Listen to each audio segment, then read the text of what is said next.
Oh my God, my favorite blogger says my FM transmitter is junk. I woke up this morning and saw my favorite blogger uploading a new video. I didn't expect the video to say that my FM transmitter is junk. I tested my FM transmitter and watched every frame of the video. Using the same spectrum parameter settings, we attempted to find the problem. At first, I thought it was due to the loss of lock of the local oscillator, but later found that it was not. We have tested it many times. We have just identified the problem and have already resolved some of it. For the other issues, we will need 2 days.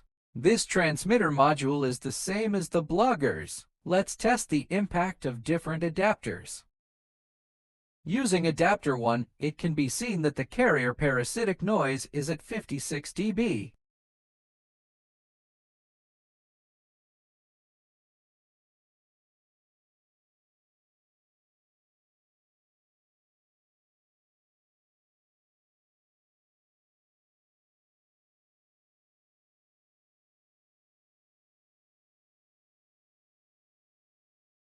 Using adapter 2, it can be observed that the carrier parasitic noise is at 40 dB.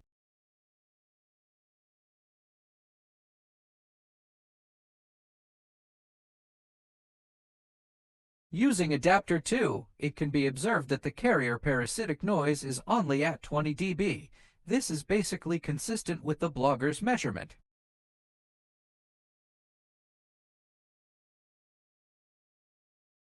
Right now we know the problem is caused by the adapter. We can solve it, but it will take 3 days.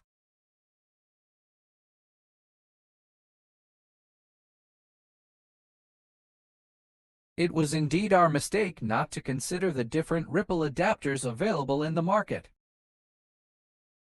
We also tested the RF out-of-band stray waveform. Similarly, the harmonics of adapter 1 are all below 70 dB.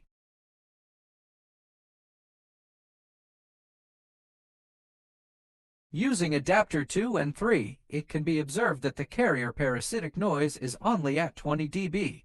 This is basically consistent with the blogger's measurement.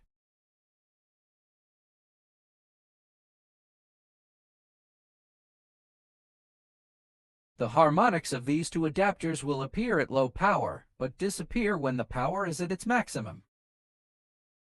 Due to the blogger's inability to increase the power to full capacity, these clutter were discovered. Our engineers used a 10 MHz bandwidth during the testing process, so they missed them.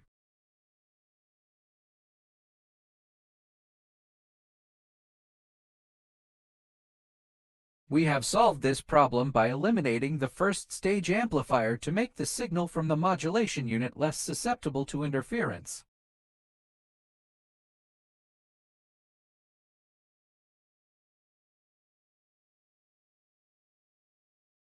In the video, the second harmonic is approximately -35 dB, which is too high. This is because the transmitter is not debugging, so the filtering effect of the filter is not very good. After debugging, it will be lower than 60 dB.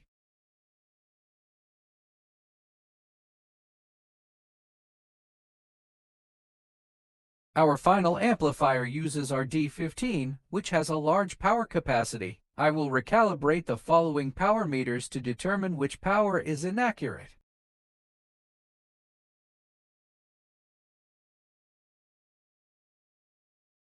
We have improved the clutter on both sides of the carrier frequency and will reduce it to below 60 dB within 2–3 days using all adapters. Please forgive me for not having subtitles in my video, as my favorite blogger criticized my product for being too difficult to accept. I love FM radio and will release a new test video as soon as possible. All previous purchases of this transmitter can be refunded, replaced with a new product, or given a free adapter from us.